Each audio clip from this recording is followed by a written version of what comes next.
Mes chers compatriotes, nous sommes aujourd'hui le 11 mai 2022 et je reprends ces vidéos auxquelles je sais que vous êtes attachés après avoir, pendant quelques jours, un peu plus de 2 semaines, levé le pied parce que je voulais réfléchir, pas seulement moi, mais avec le bureau politique de notre mouvement, et puis laisser un petit peu les flonflons retomber de l'élection présidentielle pour en tirer les enseignements.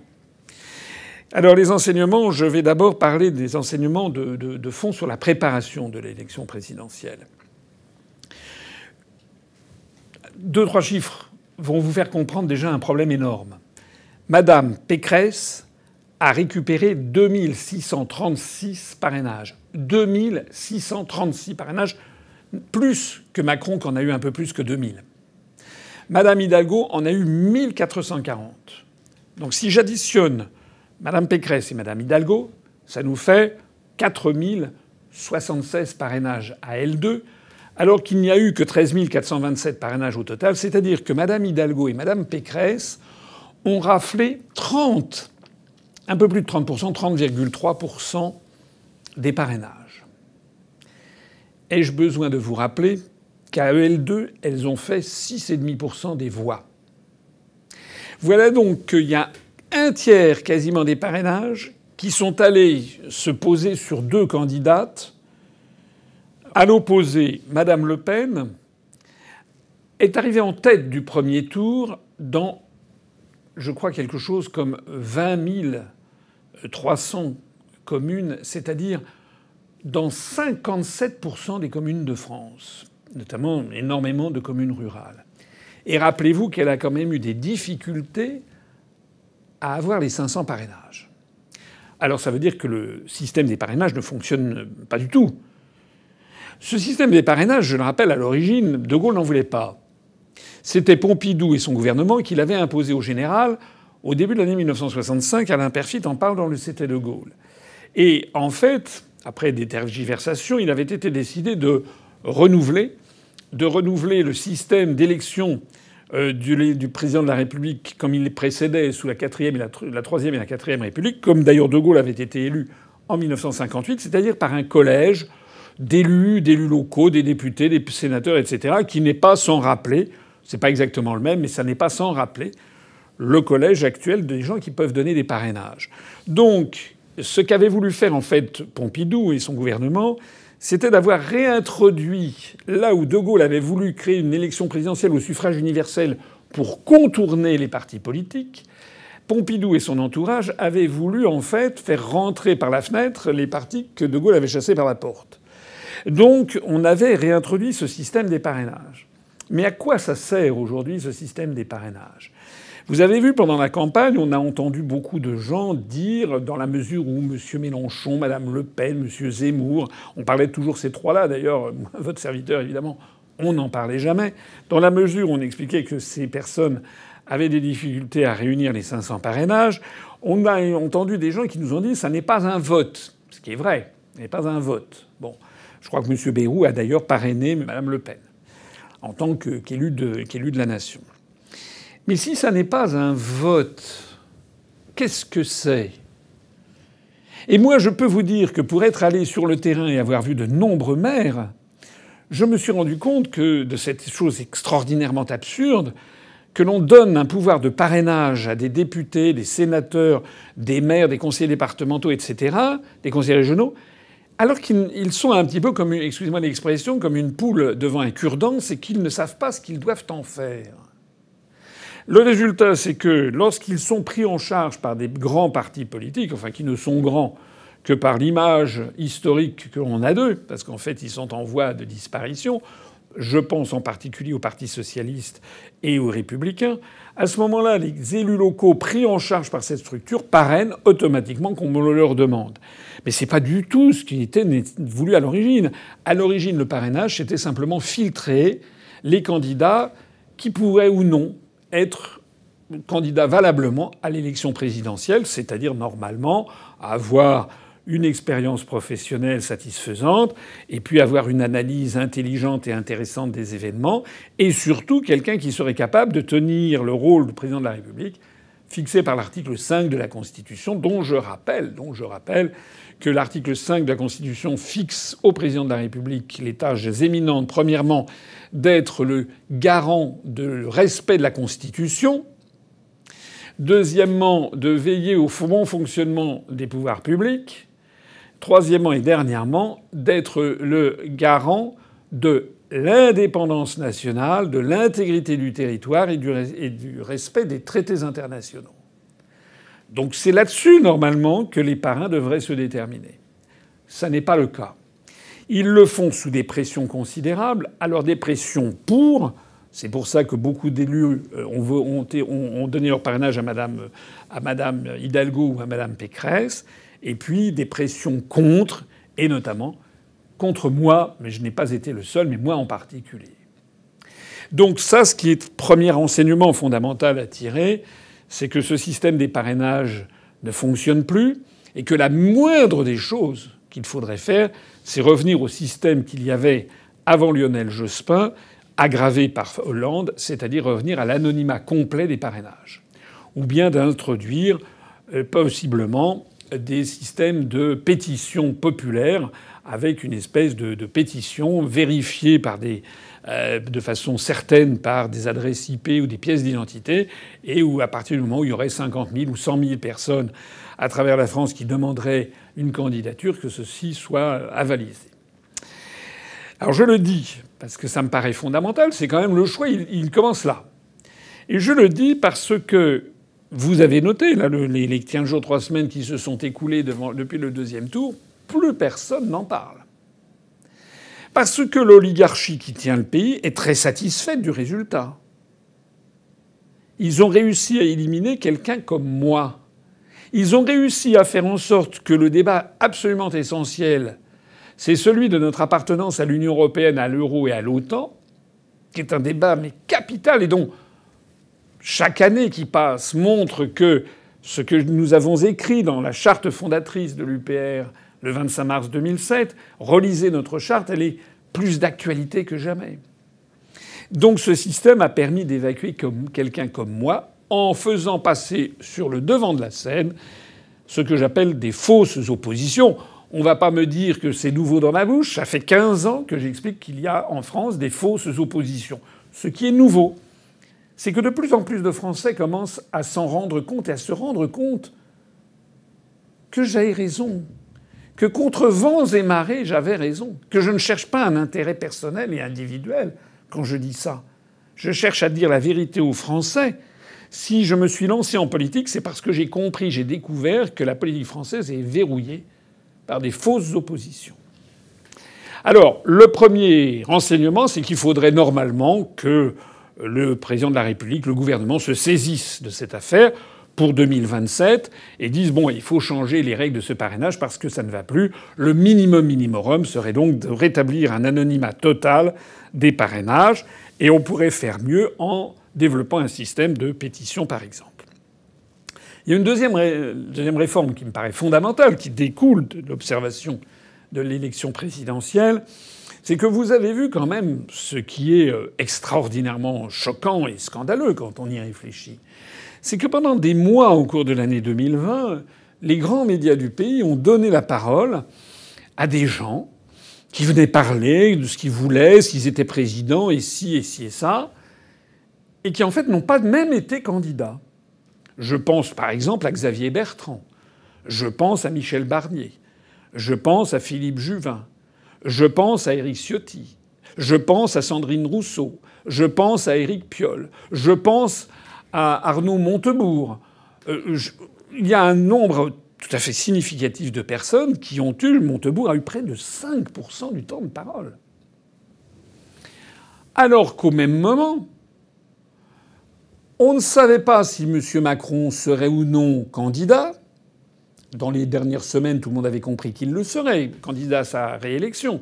Mais il a pu y avoir un certain nombre de personnes qui ont douté du fait qu'il puisse même se représenter. Et puis, il y a eu des personnalités qui, elles, ont été totalement blacklistées. Alors, il y a moi, bien sûr, c'est toujours. Mais pour une fois, il n'y a pas eu que moi. Il y en a eu d'autres qui, elles, ont fini par être candidates. Je pense quelqu'un comme Jean Lassalle, quelqu'un comme Madame Nathalie Arthaud, quelqu'un comme Philippe Poutou, quelqu'un comme même Nicolas Dupont-Aignan, qui a quand même pas eu énormément de couverture média. Ces personnes qui ont fini en définitive par avoir les parrainages ont été cachées. Alors qu'est-ce que ça veut dire, ce système ? Ça veut dire qu'en fait l'élection est complètement viciée d'emblée, puisque tous les politologues le savent, les Français commencent, comme tous les peuples, à réfléchir à une élection quand on s'en rapproche. Et à peu près chaque mois, il y a de plus en plus de personnes qui se disent « bon ben je vais voter pour un tel ou pour une telle ». Alors c'est pas, ils se le disent dans leur tête, ils peuvent changer d'avis, mais souvent ils n'en changent plus beaucoup. C'est ce que l'on appelle la cristallisation de l'opinion. Alors ça veut dire que il y a eu au moment de la publication de la liste définitive des parrainages, le 8 mars, eh bien on a découvert qu'il y avait des candidats qui avaient leur parrainage, comme Madame Arthaud, M. Poutou, M. Dupont-Aignan, M. Lassalle. Or ces personnes-là, elles partaient avec un handicap énorme, puisqu'il y avait déjà 75% des Français qui avaient déjà fait leur choix. C'est d'ailleurs ce qui m'était arrivé en 2017. Dieu sait si j'ai entendu des gens me brocarder en disant que je n'avais fait monsieur 0,92%, monsieur 1%, taisez-vous, vous ne représentez personne. Combien j'ai lu ça dans les trolls qui tweetent.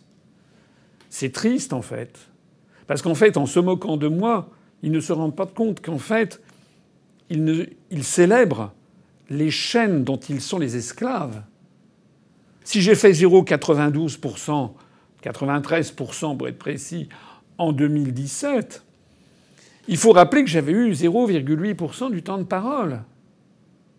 Si Madame Arthaud, M. Poutou ont fait des tout petits scores, M. Dupont-Aignan aussi, M. Lassalle pas non plus énorme, à 3%, c'est fondamentalement parce qu'ils sont partis avec un handicap énorme. Donc, ce qui ne va pas dans ce système, c'est qu'il faudrait que les radios, les télévisions, présentent honnêtement aux Français le choix auquel ils vont avoir à faire. Et pour que ceci fonctionne, eh bien, il y a une réponse très simple. Il faudrait tout simplement que la date limite de remise des parrainages ne soit pas début mars pour une élection qui a lieu au mois d'avril, ça ne laisse plus qu'un mois, mais soit par exemple au mois de novembre de l'année précédente. Si par exemple il avait fallu déposer les parrainages au plus tard le 4 ou 5 novembre, on aurait connu le 8 novembre la liste définitive des candidats, et ces candidats-là auraient eu les mois de novembre, décembre, janvier, février et mars pour être interrogés. 5 mois. Sachant que entre le mi-décembre et mi-janvier, les gens ne s'y intéressent pas beaucoup. Donc ils auraient eu 4 mois. C'est ce qui se passe dans des grandes démocraties.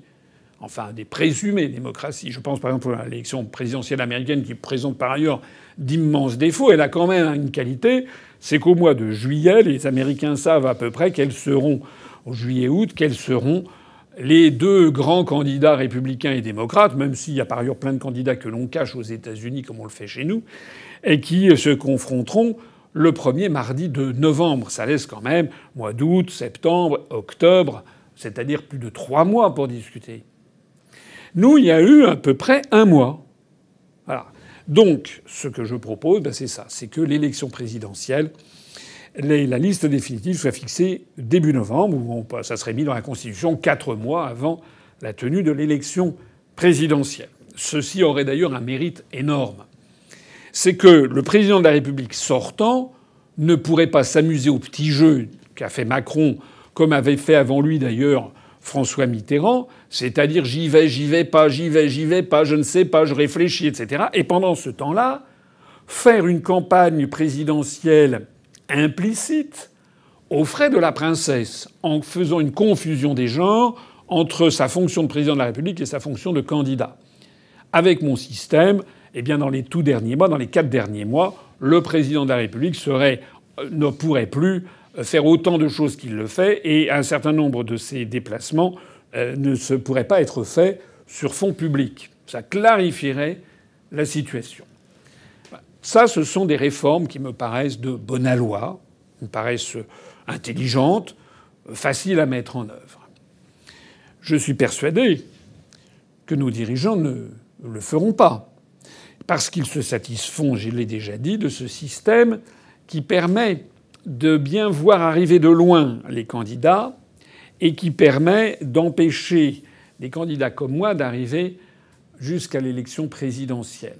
D'ailleurs, je me rappelle qu'en 2017, grande avait été la surprise et la fureur d'un certain nombre de responsables journalistiques ou politiques, où ça se voyait dans les médias, qui considéraient que j'étais une erreur ambulante, que jamais je n'aurais dû pouvoir me présenter à l'élection présidentielle parce que je suis trop dangereux dans ce que je dis. Donc je crains que malheureusement, on continue avec ce système. Alors maintenant, les résultats. Je vous renvoie aux vidéos que j'ai faites avant le premier tour, où j'avais indiqué, en examinant toutes les professions de foi, qu'il n'y en avait aucune qui proposait le Frexit.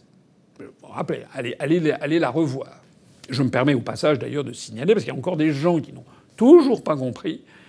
J'ai vu encore des gens qui me disent que M. Dupont-Aignan proposait un référendum sur le Frexit. Non, M. Dupont-Aignan ne proposait pas un référendum sur le Frexit. Allez voir ma vidéo, allez revoir si vous l'avez conservée avec vous, la profession de foi de M. Dupont-Aignan. Il proposait de transformer l'Union européenne en une Europe, je sais pas quoi, des nations et des projets, une coopération européenne, machin chose, et avec le droit français primant sur le droit communautaire, c'est écrit dans sa profession de foi, c'est-à-dire qu'il proposait pas du tout de sortir de l'Union européenne. En fait, il proposait un référendum pour avoir une autre Europe. Sauf que, comme vous le savez, on ne peut pas avoir une autre Europe sans avoir renégocié les traités, et que les traités se renégocient à l'unanimité. Donc en fait, M. Dupont-Aignan présentait une fenêtre factice, une porte qui ne donnait sur rien. Alors, j'avais donc dit avant le premier tour qu'il fallait que, à mon avis, faire barrage à Macron. Et donc, selon la sensibilité des uns et des autres, à l'UPR il y a de tout, j'avais conseillé de voter pour Mme Le Pen ou pour M. Mélenchon, parce que c'était les deux qui étaient donnés comme arrivant juste après Macron, d'après tous les sondages. C'est ce qui s'est passé. Dans l'entre-deux tours, j'ai fait une nouvelle vidéo pour expliquer que, puisque le corps électoral s'était exprimé et que Mme Le Pen était arrivée en tête, eh bien, il n'y avait plus à tergiverser. Il fallait continuer à voter pour contrer Macron.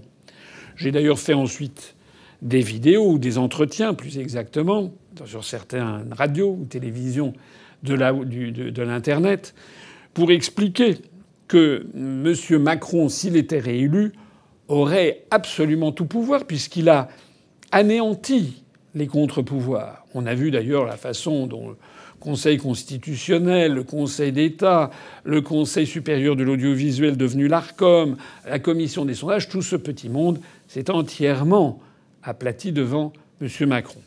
Et donc j'avais dit que nous allions redonner le pouvoir à quelqu'un qui avait montré ce qu'il était pendant 5 ans. Nous allions le redonner donc pendant 10 ans à ce monsieur qui est sans foi ni loi, disons-le, qui ment comme il respire, qui ne tient aucun de ses engagements, et qui a réussi à annihiler tous les contre-pouvoirs. Et j'avais dit, il sera capable de tout. Donc il faut le battre.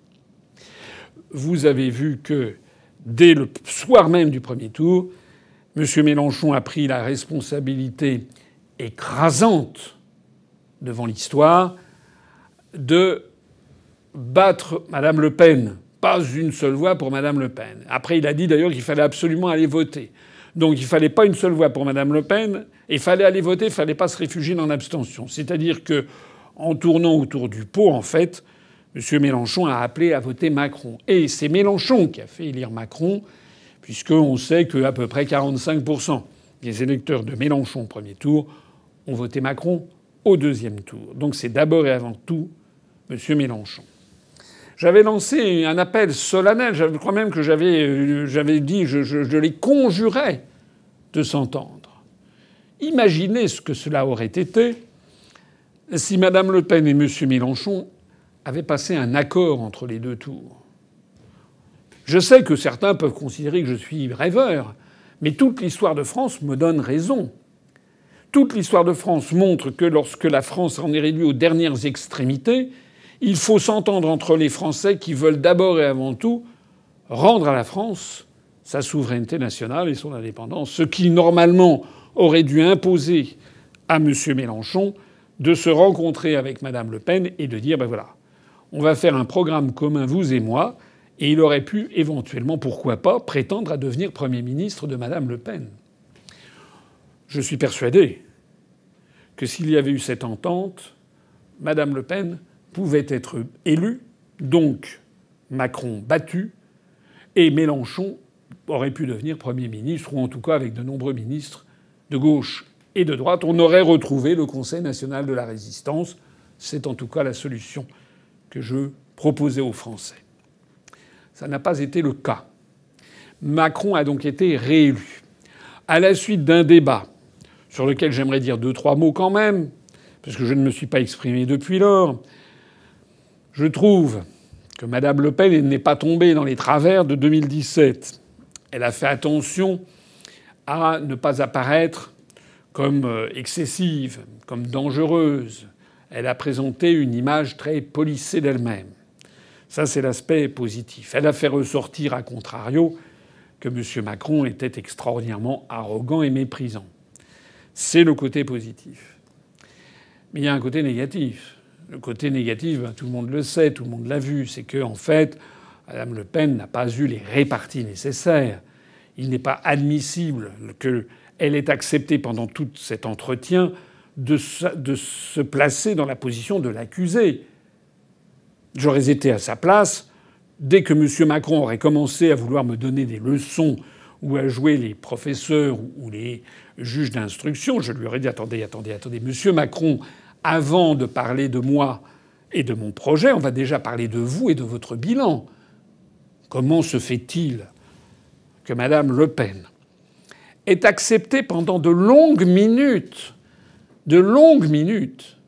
d'être attaquée par Macron sur le prêt qu'elle avait obtenu d'une banque russe, sans avoir l'idée tout de suite de lui rétorquer « On parlera de la banque russe dans un instant, mais d'abord on va parler de vos relations avec McKinsey. On va parler des sommes qui vous ont été versées du temps où vous travailliez chez Rothschild et qui ont disparu de votre déclaration de patrimoine. On va parler de la façon dont la Commission européenne a passé des accords pour des milliards et des milliards de dollars avec l'entreprise Pfizer dans l'anonymat, dans l'obscurité la plus complète. Madame Le Pen avait 1000 fois l'occasion de montrer à Macron son bilan. Elle avait 1000 fois l'occasion de le mettre en défaut.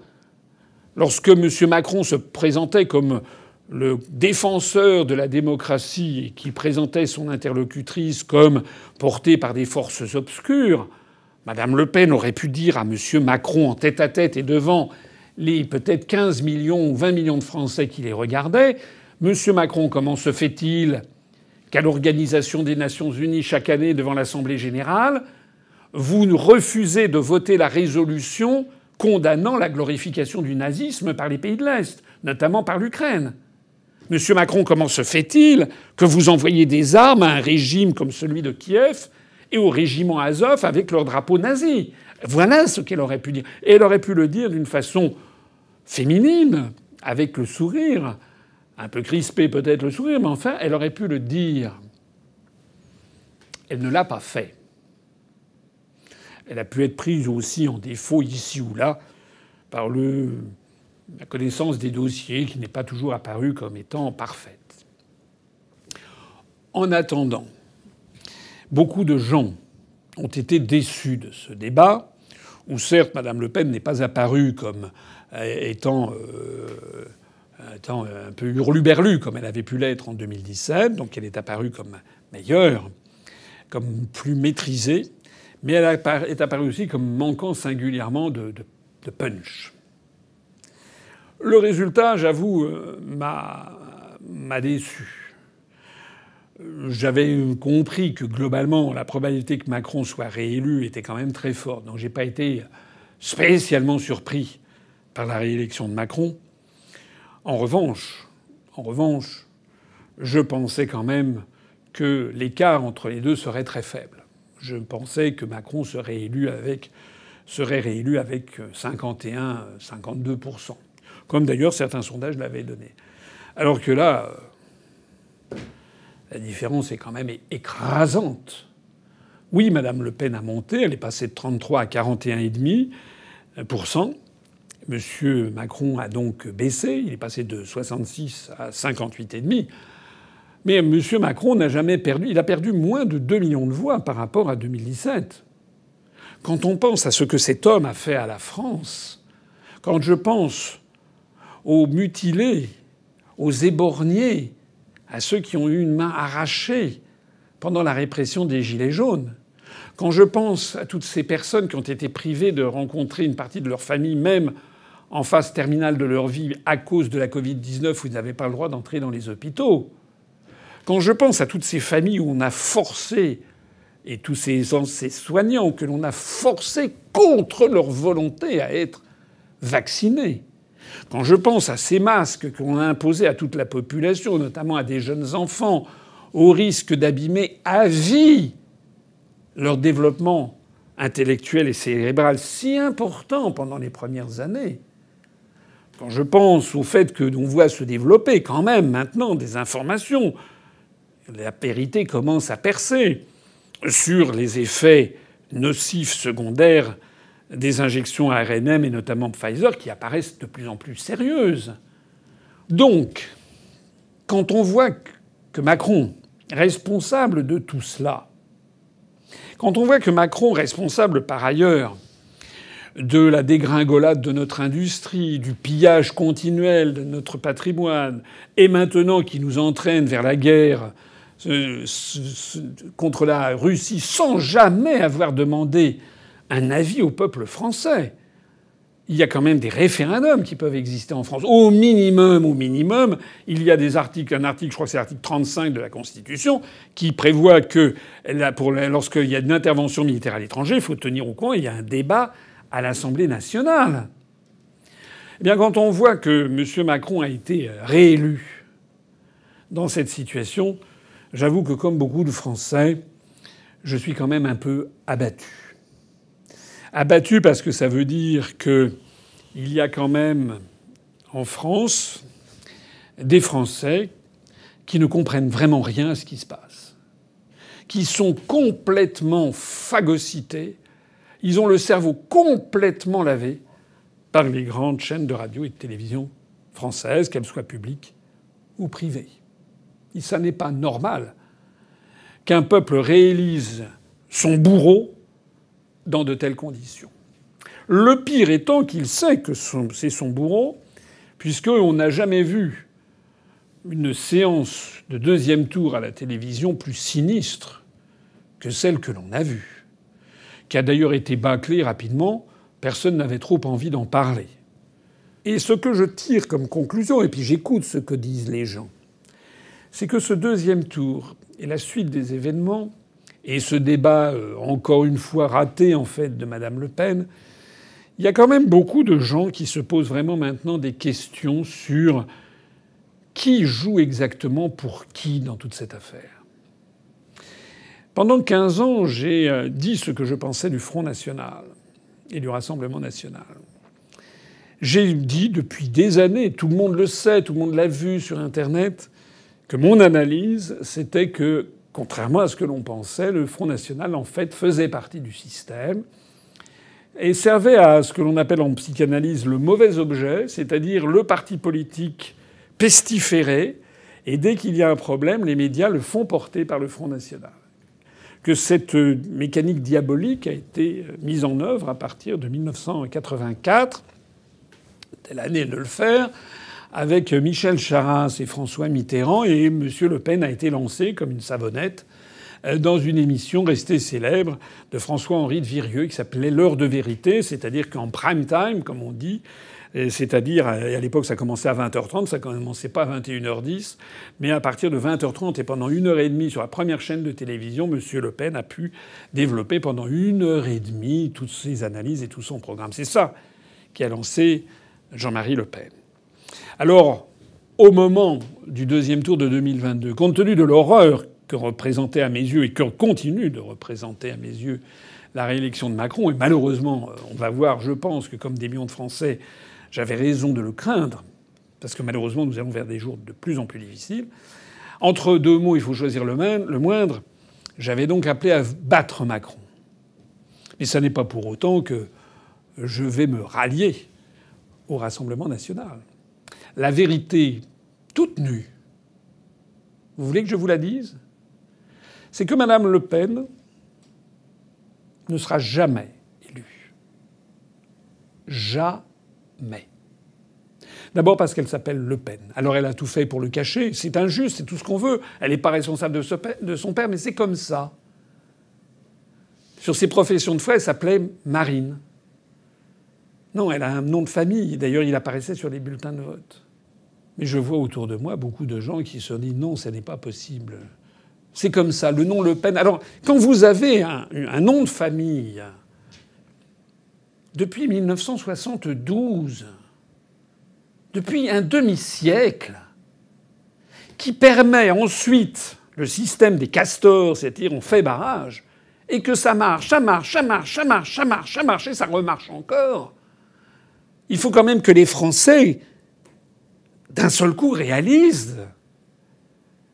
Si Mme Le Pen vraiment avait le sens de l'État et de la France,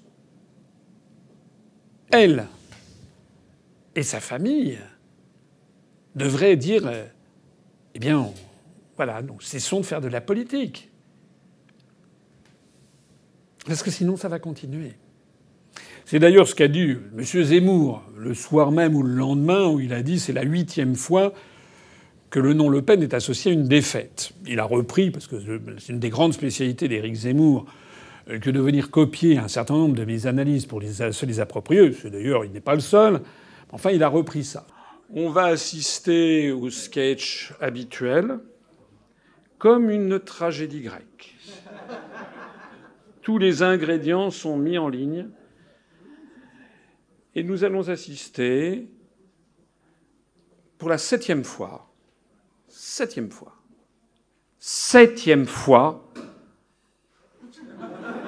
à la défaite d'un membre de la famille Le Pen. Tout le monde le sait, tout le monde a compris ce qui va se passer.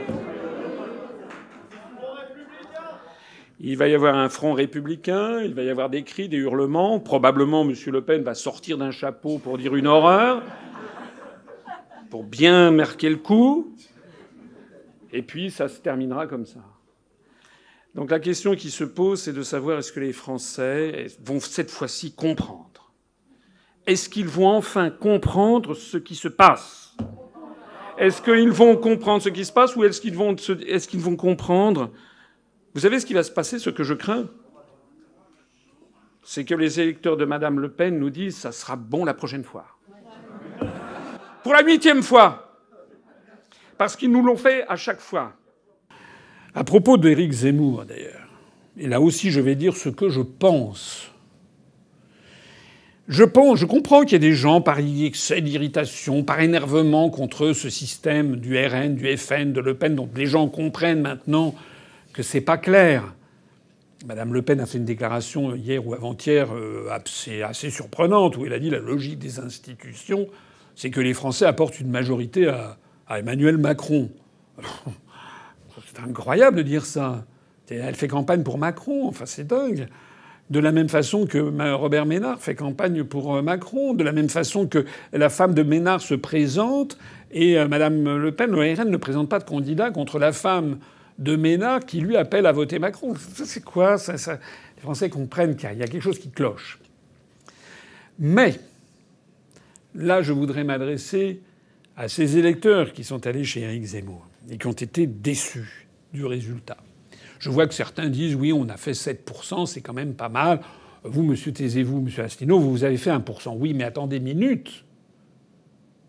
En 2017, j'ai fait 0,93% des suffrages, en ayant eu droit pendant 3 semaines à 1 mois à 0,8% du temps de parole et en plus en étant accablé de tous les péchés d'Israël ou des 10 plaies d'Égypte. Enfin, j'étais conspirationniste, complotiste, etc. Et en plus, je ne passais pas. Et M. Zemmour, lui, il a eu 15% du temps de parole pendant des mois et des mois et des mois.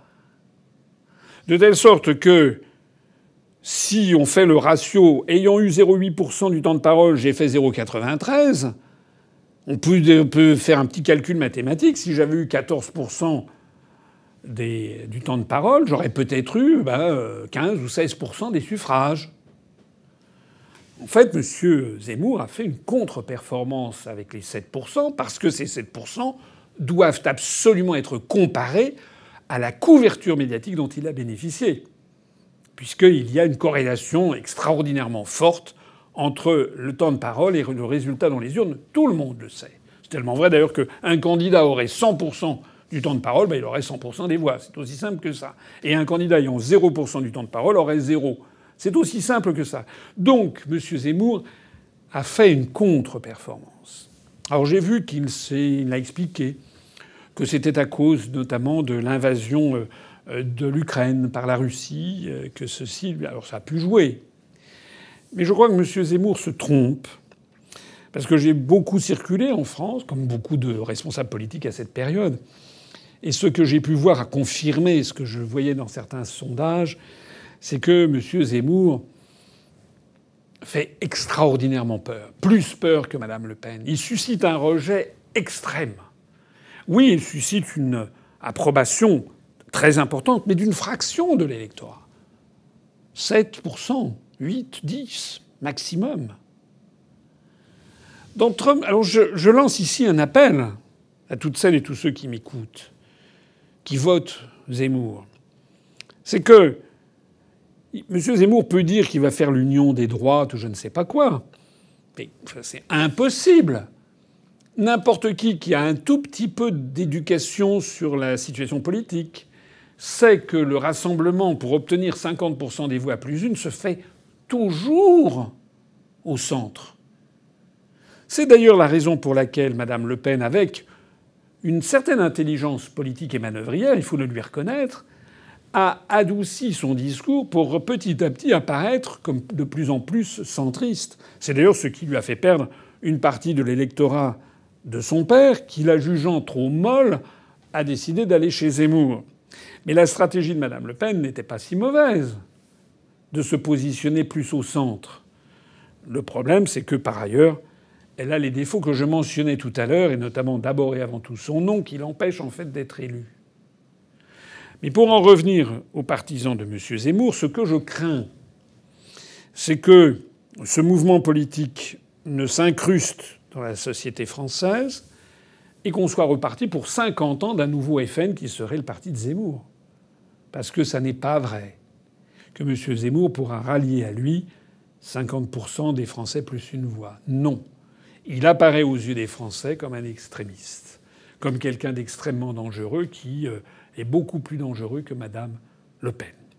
Alors il va se présenter, sans doute aux élections législatives. Nous allons voir les résultats. Ils seront évidemment très inférieurs à ce que pensent ses partisans, mais ce sera bien la situation qui va être bloquée du côté droit.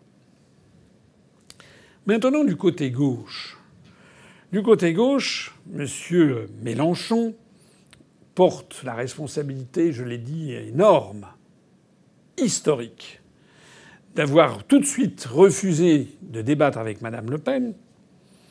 Parce que Mélenchon-Le Pen, peut-être que là, pour le coup, des Français de gauche auraient accepté de mettre le bulletin Le Pen dans l'urne parce qu'il y avait Mélenchon. Mais ça n'a pas été le cas. Et M. Mélenchon, qui est un vieux de la vieille, c'est un vieux briscard, vous l'avez vu, a eu cette finesse de faire croire qu'il allait pouvoir être élu Premier ministre. Alors d'abord, tout le monde sait, ou alors il faut vraiment rien connaître aux institutions, que le Premier ministre n'est pas élu. Il est nommé par le président de la République au vu du résultat des élections législatives. De telle sorte que si cet agglomérat sur lequel je vais revenir dans un instant, de la NUP, réussissait par miracle à avoir 290 députés ou autres, eh bien, M. Macron serait obligé de prendre un Premier ministre ayant l'accord de cette majorité. Mais il n'est pas obligé de prendre M. Mélenchon. Ce n'est pas vrai. Il pourrait très bien essayer de nommer une autre personnalité. Or, on verrait bien quels sont au sein de la NUP les personnes, les députés qui accepteraient, par exemple, de voter la défiance à quelqu'un sorti de chez eux. Bon, par exemple, M. Macron pourrait nommer, je sais pas moi, Adrien Quatennens, qui est le principal adjoint de M. Mélenchon. Est-ce que vraiment les autres députés voudraient le renverser parce que ça n'est pas Mélenchon? J'en doute. Mais de toute façon, c'est une manipulation de l'opinion publique française de gauche que je trouve vraiment terrible. Monsieur Mélenchon fait croire qu'il peut être Premier ministre. Ça veut dire qu'il fait croire que son union de la gauche pourrait avoir la majorité absolue à l'Assemblée nationale. Il y a 577 députés, ça fait donc 289 qu'il en faut pour avoir la majorité absolue. Bon. Mais sans entrer ici dans des détails qui rallongeraient trop mon exposé, mais que vous trouverez dans la presse, les spécialistes de la politique regardent détail après détail dans chaque circonscription comment les choses vont se passer. Parce que ça ne sont pas des élections législatives à la proportionnelle intégrale. Si c'était des élections législatives à la proportionnelle, le nombre de députés serait proportionnel au score réalisé. Et M. Mélenchon, avec ses 21%, pourrait avoir, au du premier tour, pourrait peut-être briguer 21% des 577 députés, ce qui ferait quelque chose comme 120 députés, ce qui serait quand même considérable alors qu'il n'en a que 17 aujourd'hui. Mais même 120 députés, ce serait un groupe important, mais ce serait un groupe minoritaire, puisqu'il faut 289 députés pour avoir la majorité absolue. Mais nous ne sommes pas dans un système d'élection à la proportionnelle intégrale. Nous sommes dans un système uninominal majoritaire à 2 tours qui, en fait, a des conséquences considérables que nous allons voir. Ça va être une leçon de choses pour les Français, et en particulier pour les Français de gauche qui m'écoutent et qui se disent « oui, mais lui, c'est un mec de droite, il faut pas le croire, etc. » Ben, on va voir. Je vous donne rendez-vous à la fin du 2e tour des législatives. Quand on regarde à la loupe ce qui se passe, quand on voit que les succès électoraux de M. Mélenchon sont très concentrés, notamment dans les banlieues de certaines des grandes villes de France, mais que dans les campagnes, il fait des résultats médiocres, quand on voit que c'est un peu pareil pour Mme Le Pen, quand on voit en revanche que M. Macron a des résultats significatifs partout, quand on voit qu'il s'agit d'un scrutin à 2 tours, et quand on voit qu'il y a des... Parce que ce n'est pas une élection présidentielle, c'est 577 élections. Et dans beaucoup de circonscriptions rurales, les gens sont habitués à voter pour un député qu'ils connaissent depuis 1 mandature, 2 mandatures, 3 mandatures. Il va se passer quoi? Il va se passer qu'il va y avoir des candidats officiels de cette nouvelle Union populaire économique et écologique et solidaire, pardon, la NUP, c'est quand même un pas très euphonique. Mais il va se passer quoi? Ben, il va se passer qu'il va y avoir des candidatures dissidentes. Tout simplement parce qu'il n'y a que 70 circonscriptions qui ont été réservées au Parti socialiste. Je précise, vous l'avez vu, qu'ils n'ont pas de programme commun. Ils sont en désaccord sur des points tout à fait fondamentaux, notamment vis-à-vis du communautarisme, notamment vis-à-vis de l'économie de marché, notamment vis-à-vis de l'Europe, notamment vis-à-vis de l'énergie, et notamment de l'électricité nucléaire. En fait, c'est un accord électoral où chacun se donne un coup de main pour arriver à empocher le maximum d'argent et, si possible, le maximum de circonscriptions. Mais ils ont donné 70 circonscriptions sur 577 au Parti socialiste. Mais Dans les 507 circonscriptions restantes, il y a de nombreux électeurs socialistes qui votaient pour le PS. On l'a vu d'ailleurs aux élections régionales et départementales de l'année dernière, où le PS a fait de très bons scores. Ces électeurs-là, il y en a peut-être qui vont voter pour le candidat LFI, par exemple, qui sera le candidat présenté dans cette circonscription au nom de la NUP. Il y en a peut-être. Mais il y en a aussi beaucoup d'autres qui ne voudront pas.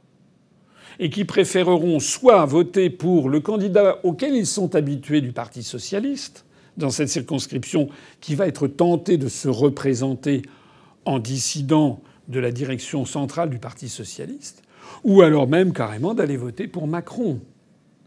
En d'autres termes, il ne faut pas trop se leurrer sur l'effet de dynamique qu'a créé M. Mélenchon. Il a créé, c'est une belle réussite politique et médiatique. Il a réussi à créer l'illusion d'une union de la gauche comme le Congrès d'Épinay de 1971, mais c'est quand même une illusion qui recoupe énormément de frictions. Et je pense qu'au soir du premier tour, puis du deuxième tour, eh bien, tous ceux qui ont cru que M. Mélenchon avait des chances de devenir Premier ministre vont sacrément déchanter, de même que ceux qui pensent que Mme Le Pen et le RN pourraient gagner plus de 100 ou 150 circonscriptions. On va donc, et je le dis la mort dans l'âme, ne croyez pas un instant que je m'en réjouis, on va donc assister probablement à une reconduction massive de la majorité de députés en faveur de Macron. Peut-être même aura-t-il plus de députés qu'en 2017. J'espère que si cette affaire se dénoue de cette façon, j'espère quand même que ceux qui ont cru en Mélenchon, d'un seul coup, auront les écailles qui leur tomberont des yeux. Qui verront bien que tout ça, c'est une gigantesque manipulation. Alors nous, l'UPR, dans cette situation, je vois beaucoup de gens, beaucoup de nos adhérents, de nos militants, tristes que je n'ai pas pu aller à l'élection présidentielle, et qui nous disent: est-ce qu'on va aux élections législatives? J'ai réuni le bureau politique du mouvement. On a débattu de diverses hypothèses, et nous en sommes arrivés à la conclusion, hélas, que nous n'allons pas présenter de candidat. Et pourquoi ça? C'est pas que l'envie nous en manque, bien sûr, mais pour un certain nombre de raisons qu'il est important que vous compreniez. La première raison, c'est le nerf de la guerre, c'est l'argent. Je suis au regret de vous dire que l'UPR manque beaucoup d'argent. On en a encore une petite cagnotte, mais elle s'érode avec le temps. Parce que je n'ai pas été candidat à l'élection présidentielle. Donc la dynamique que nous voulions impulser n'a pas eu lieu. J'avais chiffré à 3 millions d'euros ce qu'il nous fallait pour pouvoir faire une campagne pour les élections présidentielles et législatives au moindre coût. Au moindre coût. Et depuis le mois d'octobre, en fait, nous avons rassemblé 560 000 euros, dont d'ailleurs la partie essentielle passe dans les frais de structure de l'UPR. Parce que ce que vous voyez ici autour de moi, ça coûte de l'argent. Parce que moi, je n'ai pas d'autres ressources financières que mon petit salaire. Enfin, petit, c'est un salaire correct, mais un salaire où je gagne 3 fois moins que ce que je gagnerais si j'étais resté dans l'administration.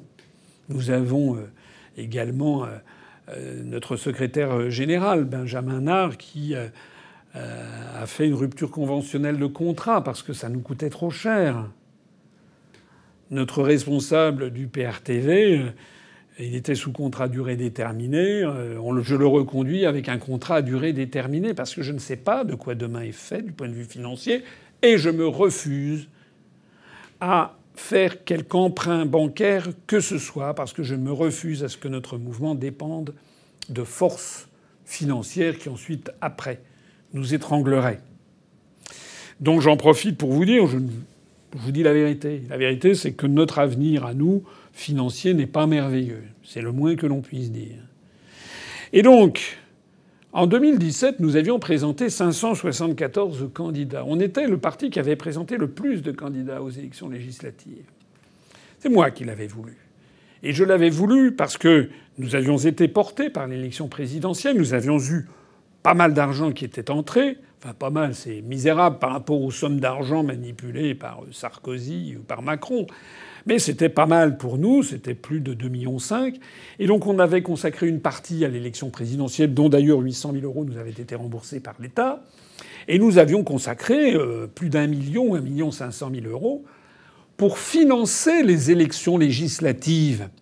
Si nous avions eu 574 candidats et 574 suppléants, c'est-à-dire 1140 et quelques candidats et suppléants, c'est parce que nous avions pris à notre charge, à nous, l'UPR, nous avions pris la confection, d'abord intellectuelle et, comment dirais-je, graphique, etc., des professions de foi et des affiches. On avait tout centralisé. On avait également centralisé la tenue de la comptabilité. Et on avait pris à notre charge, c'est-à-dire grâce aux libéralités que les Français nous avaient faites, nous avions pris à notre charge le minimum, à peu près, je sais pas, quelque chose comme 2 500 ou 3 000 euros, pour permettre à chaque candidat d'avoir ses bulletins de vote, ses professions de foi et ses affiches. Multiplier je ne sais plus combien c'était, mais mettons 3 000 euros par 574, ben ça faisait 1 600 000 euros. Et ça, cet argent, nous ne l'avons pas. Nous ne l'avons pas. Parce que je vois des gens qui disent oui, comment ça se fait qu'il faut que vous soyez présents, c'est inadmissible, pourquoi vous n'y allez pas, qu'est-ce que c'est que ça, etc. Ben oui, mais comme on dit dans l'Église, non possumus en latin, ça veut dire on ne peut pas. Je me suis adressé à la générosité des Français. Je lance ici de nouveau un appel pressant. Je ne vais pas faire sans arrêt. Je ne vais pas faire comme Valérie Pécresse. Et puis moi, j'ai pas le patrimoine de Valérie Pécresse. Et je ne vais pas en permanence tous les jours tendre la sébille. Je m'adresse ici au sens des responsabilités, à l'intelligence, à la générosité, à la hauteur de vue des gens qui nous écoutent et qui m'écoutent. Et je dis que notre indépendance a un coût et que je suis obligé de constater que les Français, pour l'instant, ne nous ont pas permis de nous donner de l'argent nécessaire pour aller aux élections législatives. Voilà. Alors qu'on ne vienne pas m'accuser, moi, ou le bureau politique, de ne pas y aller. Hein, c'est un problème collectif. Voilà. Les Français n'ont pas jugé nécessaire de nous donner. Nous, on a des gens qui nous donnent de l'argent. Ça nous permet de continuer à exister de façon un peu précaire. Mais pour l'instant, nous ne pouvons pas aller aux élections législatives. Je voudrais pas que ça soit trop triste quand même de dire ça. Parce que le souvenir cuisant que j'ai gardé de 2017, c'est que bien qu'étant allé aux élections législatives, nous avions eu l'immense déception de voir que notre score de 0,93% à la présidentielle avait baissé. Au premier tour des législatives, nous étions tombés en moyenne à 0,67 ou 0,68%. Et la conséquence, c'est que nous n'avions pas eu les 50 candidats aux élections législatives qui dépasseraient 1%, ce qui nous aurait ouvert le financement des partis politiques par l'État. Nous avons donc fait 100 et nous serons obligés de faire 100 de nouveau, sans financement de l'État. Vous voyez sur la scène politique s'agiter un certain nombre de dirigeants de petits partis qui veulent, ou même, je crois que Reconquête veut se présenter ici ou là, mais on ne sait pas si M. Zemmour va y aller, va pas y aller, dans le Var, pas dans le Var, on ne sait pas.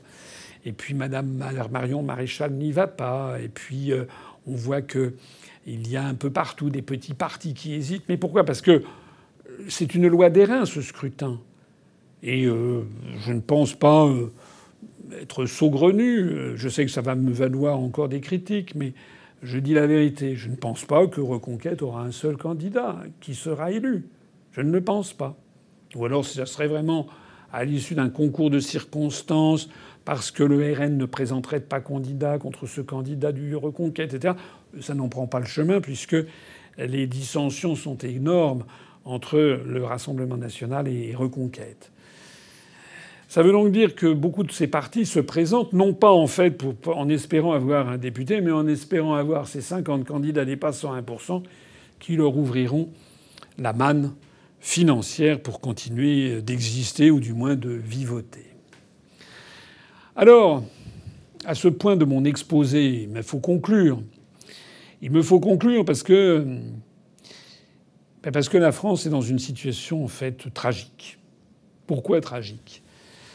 Je le mesure parce que ça fait 15 ans que j'explique ce qui se passe. Je me flatte d'avoir eu raison. Je me flatte de penser que tout ce que j'ai pu dire depuis 15 ans se révèle exact, y compris les oppositions de convention, les oppositions qui ne sont pas si fermes que cela vis-à-vis de M. Macron. Et je pense que plus que jamais, ce qu'il faudrait, c'est tout simplement avoir quelques idées claires sur la situation. Il faut d'abord et avant tout que les Français récupèrent leur souveraineté nationale.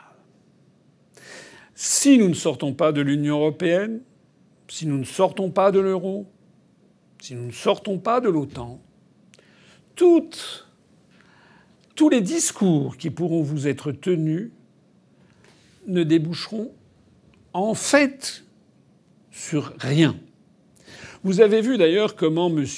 Mélenchon essaye de contourner cet obstacle en disant qu'il va désobéir au traité. J'ai maintes fois expliqué que ça n'était pas possible.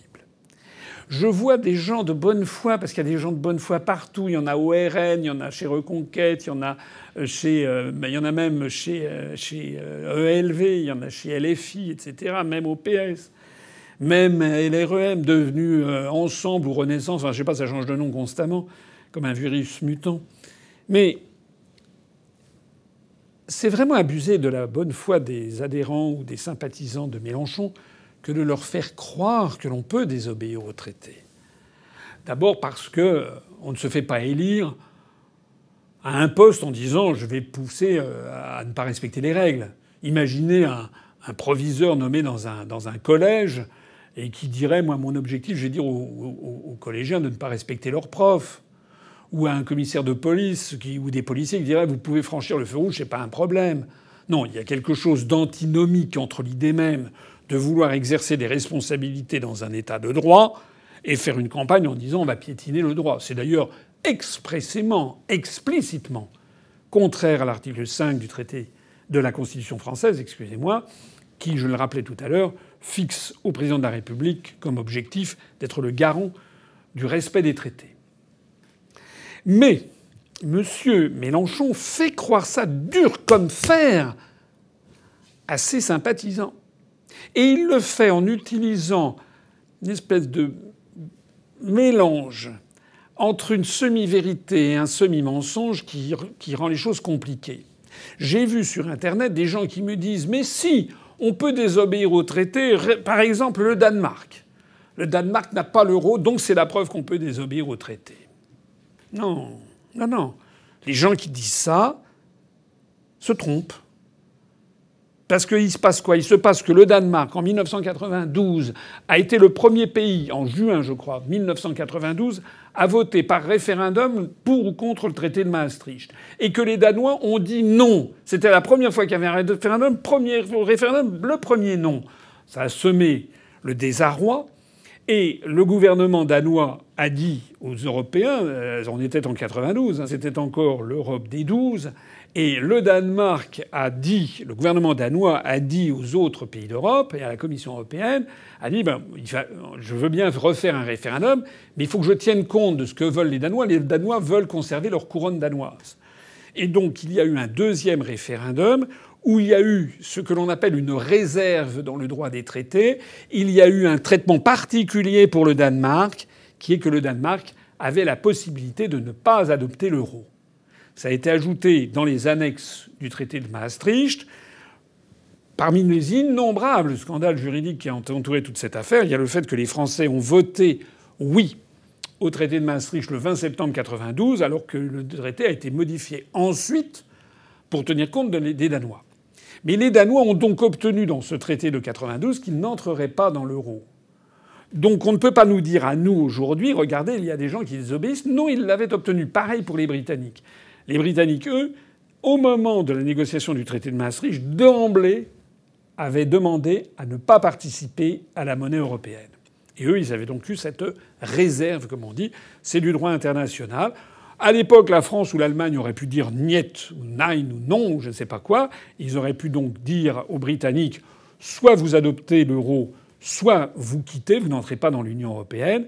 Mais comme ça, c'est dans des conciliabules entre les uns et les autres et qu'il y a la forte pression des États-Unis qui était derrière, eh bien on avait accepté que le Royaume-Uni entrât dans l'Union européenne sans accepter l'euro. On a vu ce que ça a donné puisque finalement ils en sont sortis. Donc ça n'est pas parce que vous avez des pays qui ne sont pas encore dans l'Union européenne. Je rappelle que sur les 27, il n'y en a que 19 qui sont dans l'euro. Parmi les 27 pays de l'Union européenne, 19 sont dans l'euro. Les restants, donc les 8 restants, n'y sont pas encore. Eh bien ça, c'est parce qu'ils bénéficient par ailleurs des délais de mise en conformité. Alors je ne dis pas qu'il n'y en a pas qui traînent les pieds. La République tchèque, la Hongrie, la Suède ont fait des choses. Mais bon, pour l'instant, on est dans une espèce d'entre-deux. En attendant, la France n'est pas dans cette situation. Elle a adopté l'euro. Et donc elle a adopté les principes d'obéir à la construction européenne, d'obéir aux injonctions de la Banque centrale européenne. Autre chose, je vois M. Mélenchon qui explique qu'on peut désobéir aux traités européen en prenant l'exemple de l'Autriche, en prenant l'exemple de ci ou de ça, en disant regardez, les Allemands n'en font qu'à leur tête, donc les Français devraient n'en faire qu'à leur tête, etc. Il faudrait que M. Mélenchon dise à ses troupes, et personne ne le fait d'ailleurs, donc moi je le fais, il faudrait que M. Mélenchon dise à ses troupes qu'il y a quelque chose qui s'appelle la procédure en manquement. La procédure en manquement, c'est lorsque on constate qu'un État ne met pas en œuvre les directives européennes, ou telle ou telle ou telle directive, eh bien, il y a le lancement d'une procédure dite en manquement, c'est-à-dire qu'il ne respecte pas, c'est un manquement au droit, et donc il fait l'objet de procédures qui sont ensuite... Le pays peut être déféré à la Cour de justice de l'Union européenne et ensuite condamné à des amendes annuelles qui parfois peuvent coûter très cher. Très cher. Alors... je vous invite à aller regarder. Il y a, je crois, un article Wikipédia, mais qui est un peu fatigué parce qu'il date de l'an 2000. Donc il mériterait d'être sacrément mis d'actualité. Mais où vous avez le nombre de manquements par pays. La France a commis 250 manquements, ou je sais pas quoi, entre 57 et 2000. Maintenant, on doit en être peut-être à 900 ou je sais pas quoi. L'Allemagne en était à peu près pareil. Il y a des pays qui en font moins, etc., etc. Donc ça existe, les manquements. Mais ce que ne dit pas M. Mélenchon, c'est que ces manquements sont ensuite sanctionnés. C'est le premier point. Et ce que ne dit pas M. Mélenchon, c'est que ces manquements concernent toujours des dossiers ponctuels. Par exemple, la France a mis des années à appliquer les directives sur les OGM. Voilà. Donc la France a été condamnée à Bruxelles, a été condamnée plus exactement à Luxembourg, à la Cour de justice de l'Union européenne, à payer des amendes, etc. Mais c'était sur quelque chose qui concernait les OGM. C'est important. Mais c'est pas un des piliers de la construction européenne. Lorsque M. Mélenchon, par exemple, reprenant mes analyses, fait valoir que les délocalisations découlent de la libre circulation des mouvements de capitaux, eh bien, il a raison. Mais M. Mélenchon ne va pas demain interdire la libre circulation des mouvements de capitaux. Article 63, parce que là, c'est un des piliers fondamentaux de la construction européenne. C'est un des piliers les plus essentiels. Ça, comme la libre circulation des marchandises au sein du marché commun européen. Ça, comme la participation au Parlement européen, le nombre de parlementaires, ça fait partie de ces espèces de fondamentaux qui tiennent le traité. Et ça, il est évidemment exclu que M. Mélenchon ou qu'un pays n'importe lequel se dise maintenant je n'applique plus ça. Parce que s'il le faisait, d'abord, ce serait immédiatement déféré à la Cour de justice, et ça irait très loin. Et les autres pays de l'Union européenne, le sujet étant tellement grave, mettraient ça sur le tapis. Regardez ce qui se passe avec la Pologne et la Hongrie sur des sujets qui sont quand même somme toute mineurs, puisque c'est sur tel ou tel aspect de l'état de droit, sur ci ou sur ça. Encore une fois, ce n'est pas des sujets aussi fondamentaux que ceux que laisse entendre M. Mélenchon lorsqu'il dit qu'il va résoudre le problème des Français. Alors pourquoi on est dans cette situation, en fait ? On est dans cette situation parce que les partis d'opposition, depuis maintenant des décennies, ont accepté de se laisser intimider par la situation. Ils ont accepté de dire que l'Union européenne était inéluctable, que l'euro était formidable et que l'on ne pouvait pas en sortir. C'est ça qui s'est passé. Il y avait des partis d'opposition, ils ont progressivement été neutralisés. Madame le Front National qui laissait entendre, c'était toujours très ambigu son propos, mais qui laissait entendre qu'il pourrait remettre en cause l'appartenance à l'Union européenne et à l'euro, depuis 2017, Madame Le Pen a cessé toute ambiguïté sur le sujet. Le Rassemblement national crie urbi et orbi qu'il veut rester dans l'Union européenne et dans l'euro. M. Mélenchon fait pareil. Les Républicains font pareil. EELV fait pareil, etc. Donc sur la scène politique française, et c'est la raison pour laquelle j'ai créé l'UPR en 2007, sur la scène politique française, il ne se trouve aucun parti politique présent dernièrement à l'élection présidentielle, puisque je n'y étais pas, il ne se trouve aucun parti qui propose la sortie de l'Union européenne et de l'euro. Alors ça a deux conséquences absolument capitales. La première conséquence, c'est que pour énormément de Français qui pensent que les grands partis politiques sont ceux qu'on leur présente, eh bien, si Mme Le Pen elle-même dit qu'il faut rester dans l'Union européenne et dans l'euro, c'est qu'il faut rester dans l'Union européenne et dans l'euro. Pour les gens de gauche, si même Mélenchon, si même Mme Arthaud dit qu'il faut rester dans l'Union européenne et dans l'euro, voilà, il faut y rester. Donc ça contribue à rendre dans la tête des Français l'idée que se rester dans l'Union européenne et dans l'euro serait inéluctable. C'est la première conséquence. Et la deuxième conséquence, vous l'avez vu lors du débat Macron-Le Pen et pendant la présidentielle, et vous le voyez en ce moment même sous vos yeux devant la télévision, c'est que Mme Le Pen propose un programme qui est incompatible avec 80% de son programme, plus exactement, est incompatible avec les traités européens. Et M. Macron a eu beau jeu, pendant le deuxième tour de l'élection présidentielle, de le lui dire, de lui envoyer, si vous me permettez l'expression, dans les gencives.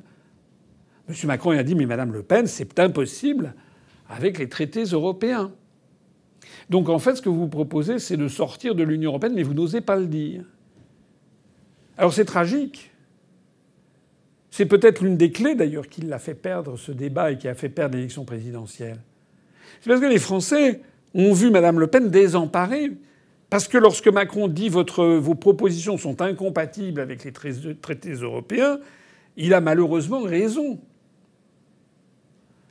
Donc, mais elle ne peut pas le dire, puisque par ailleurs, elle dit qu'il faut rester dans l'Union européenne, et donc elle a elle-même contribué à pestiférer l'idée selon laquelle il faudrait sortir de l'Union européenne. Donc en fait, Mme Le Pen est coincée. Et c'est là-dessus qu'a joué avec habileté M. Macron en disant qu'elle voulait une chose et son contraire. Et c'est exactement, dans la perspective des législatives, la même chose qui se passe avec Mélenchon.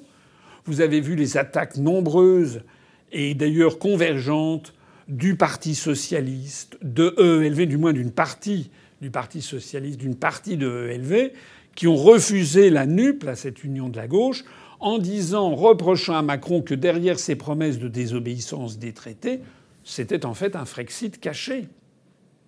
C'est également le discours de M. Macron. Tout simplement parce que, comme je vous l'ai expliqué, ça ne tient pas la route de dire qu'on veut rester dans l'Union européenne et dans l'euro tout en désobéissant aux traités. C'est comme si vous disiez je vais jouer avec vous une partie de bridge ou bien une partie de Monopoly, mais moi, vous me comprendrez, je n'appliquerai que les règles que je veux bien appliquer. Ça ne marche pas. Tout ceci fait penser à ce conseil qu'avait donné De Gaulle dans la Seconde Guerre mondiale quand il avait dit dans son discours de l'Albert Hall de Londres du 11 novembre 1942, il avait eu cette parole tout à fait extraordinaire. La masse française est unie en réalité sur 3 impératifs que voici. Premièrement, l'ennemi est l'ennemi. Deuxièmement, le salut de la patrie n'est que dans la victoire. Troisièmement, c'est dans la France combattante que toute la France doit se rassembler. Il avait dit la masse française est unie en réalité sur 3 impératifs que voici. Premièrement, l'ennemi est l'ennemi. Premièrement, l'ennemi est l'ennemi. En France, on a une opposition qui ne sait pas nommer son ennemi. En France, on a une opposition par Zemmour qui dit que l'ennemi, c'est l'islamisme ou c'est l'immigration. Madame Le Pen, le RN a mis beaucoup d'eau dans son vin, mais enfin on comprend quand même que l'ennemi, c'est une immigration incontrôlée. Mais pas l'Union européenne, ça c'est très bien. On voit que chez M. Mélenchon, l'ennemi, c'est le capitalisme, etc. Mais pas l'Union européenne, ça c'est très bien. Donc en fait, on a une opposition qui nie le fait que notre ennemi numéro 1, c'est cette construction et cette monnaie et cette appartenance à l'OTAN qui ont vidé de substance ce qu'est la souveraineté nationale de la France. De Gaulle poursuivait en disant, deuxièmement, le salut de la patrie n'est que dans la victoire. On a des partis politiques, Madame Le Pen, M. Mélenchon, qui nous proposent en fait des choses qui sont minables. Est-ce que vous vous rendez compte ce que c'est quelqu'un qui prétend diriger la France en disant « je vais désobéir au traité » Vous imaginez Napoléon, Clémenceau, De Gaulle disant « je vais désobéir au traité ». Non. Non, c'est pas la France, ça. C'est une plaisanterie. Quand on est à la tête de la France, on ne désobéit pas à tel ou tel. Parce que dans l'idée même de désobéissance, il y a une idée de faute. Il y a l'idée de ne pas respecter un ordre établi. Non, non, non. On doit porter haut et fort notre volonté d'être un pays indépendant et souverain. Ce n'est pas une question de désobéissance, c'est une question de dignité. Et De Gaulle disait, troisièmement, c'est dans la France combattante que toute la France doit se rassembler. Et il est là le problème de fond.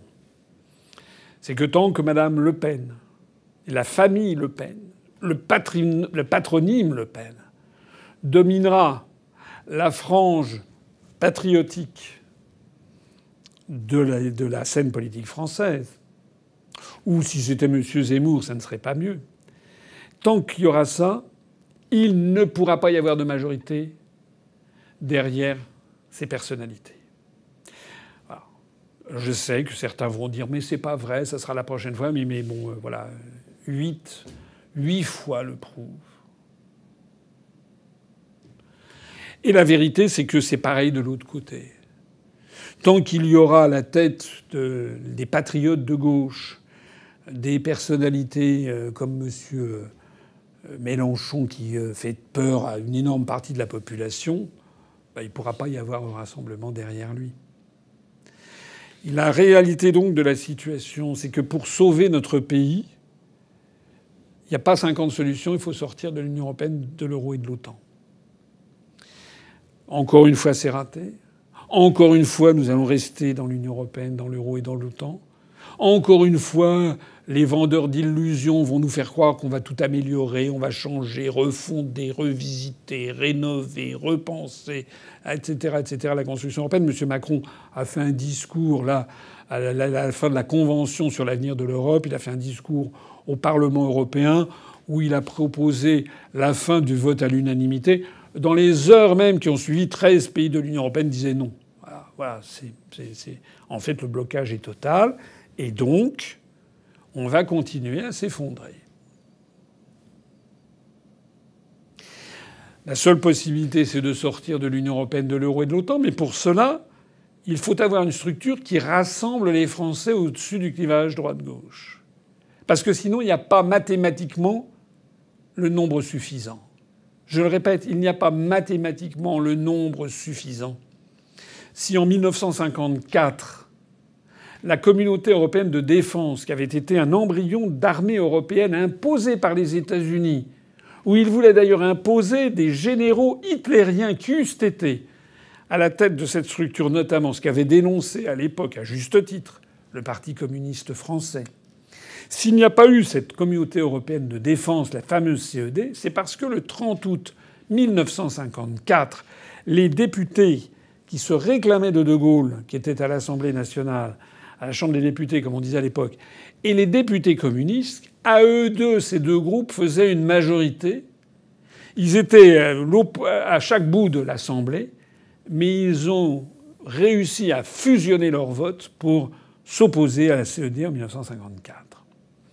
Donc ce qu'il faut à la France, c'est une structure située au-dessus du clivage droite-gauche, avec une personnalité qui puisse rassembler, si on peut, des Français de droite et des Français de gauche. Donc une personnalité rassembleuse, une personnalité qui n'ait pas un passé d'extrême droite ni un passé d'extrême gauche. Une fois qu'on a abouti à ce résultat, vous me permettrez de conclure que cette structure, elle existe depuis 15 ans et que c'est l'UPR. Sauf que, vous le constatez, eh bien l'UPR, je ne suis pas parvenu à la rendre plus grande. Je porte peut-être une partie de responsabilité, et c'est fondamentalement parce que nous sommes blacklistés. Donc la situation me paraît quand même pas mal bouchée. Il n'y aura pas de solution avec Mme Le Pen, ni avec M. Zemmour. Il n'y aura pas de solution avec M. Mélenchon. Il n'y aura pas de solution avec Mme Hidalgo ou avec l'extrême gauche. Il n'y aura pas de solution avec ELV. Il n'y aura pas de solution non plus avec celui qui va apparaître comme le grand gagnant, finalement, de toutes ces opérations, c'est Macron. Parce que Macron, il apparaît, comme on le dit maintenant plaisamment, à l'extrême centre. En fait, il ramasse des électeurs venus de tous les horizons. Voilà. Alors, face à ça, qu'est-ce qu'on fait ? C'est pour ça que j'ai pris du temps avant de faire cette vidéo. Il y a plusieurs hypothèses. La première hypothèse, c'est de continuer à nous battre. C'est spontanément ce que je voudrais faire. Et nous pensons qu'il va y avoir les élections européennes en 2024. C'est dans 2 ans. Donc, si je constatais qu'il y avait un rassemblement des Français auxquels je m'adresse ce soir, qui se rassemblent derrière nous en disant « Bon, il faut tout faire pour marquer le coup au moment de 2024 et des européennes », cette fois-ci, il ne faut pas faire 1,2%, il faudrait faire 7, 10%, 20%. Si je sentais cette vibration, si d'un seul coup les Français, enfin, consentaient à comprendre que ça n'est pas en votant pour la énième fois, depuis 50 ans pour le Front National, ou que ça n'est pas en votant depuis 30 ans pour M. Mélenchon que ça va changer les choses. Est-ce que les Français ont la maturité politique pour comprendre qu'il faut changer radicalement de braquet et qu'il faut se rassembler dans la structure qui existe et que je leur propose ? On va le voir. On va tout faire pour. On reprend notre fardeau. Je vais faire de nouveau des vidéos. Je vais parcourir la France. On va essayer de se présenter aux Européennes. Je vais surtout mettre face à leurs responsabilités toute une série de personnalités qui sont sur les plateaux de télévision, qui écrivent des textes, des essais politiques, etc., pour expliquer que rien ne va en France, mais qui refusent d'apporter leur soutien à notre mouvement. Je vais leur demander, personnellement, confidentiellement, discrètement, de nous rallier pour les élections européennes de 2024. Et puis s'ils ne veulent pas, je le dirai publiquement. Je ferai ce que les Américains appellent name and shame. Je dirai publiquement aux Français que j'ai contacté monsieur untel, madame untel, qui ne cesse que de dire que la situation est dramatique, catastrophique, que la France est en train de virer à la dictature, ce qui est vrai, que la France et les Français sont en train de perdre leur patrimoine, ce qui est vrai, que les Français sont en train d'être ruinés, ce qui est vrai, que nous sommes en train de basculer dans une société de surveillance généralisée à la chinoise, ce qui est vrai. Mais il faut à un moment ou à un autre qu'ils se prennent par la main et qu'ils se disent « il faut donner un coup de main ». À la seule structure qui peut nous tirer du pétrin, à la seule structure qui, même si elle a des défauts, et j'en ai des défauts, mais je pense, et l'UPR, je pense, est le seul parti politique qui rassemble et qui peut rassembler des gens venus de tous les horizons. Alors nous allons voir, je vais voir, là, dans les semaines, les mois qui viennent, eh bien, s'il y a du répondant, j'organiserai de nouveau des réunions publiques. Je lancerai la campagne pour les européennes. Je supplierai les gens qui ont des ambitions de se faire connaître, de se rassembler. Parce que ce que je crains, c'est qu'il n'y ait que 50 ou 60 listes. Cette pulvérisation des listes aux élections européennes, comme on l'avait vu en 2019, risque d'être encore plus importante en 2024. Et puis nous verrons bien. C'est à vous qu'appartient l'avenir de la France. Et une chose est certaine, c'est que dans l'histoire des peuples et des nations, on ne fait pas le bien d'un peuple contre sa volonté, contre son apathie, contre son immobilisme, contre son laisser-aller. Après tout, si les Français ne comprennent pas la gravité de la situation, il y en a qui le comprennent, hein. Mais si une majorité de Français reste obtuse, sans comprendre la situation, il n'y a plus qu'à tirer l'échelle, et puis voilà. C'est pas la dernière parole que je voudrais laisser de cette longue intervention.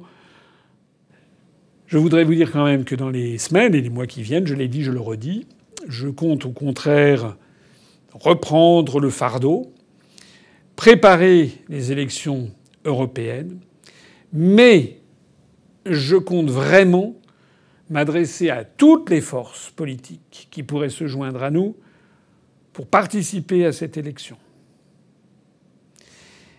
Et puis nous verrons.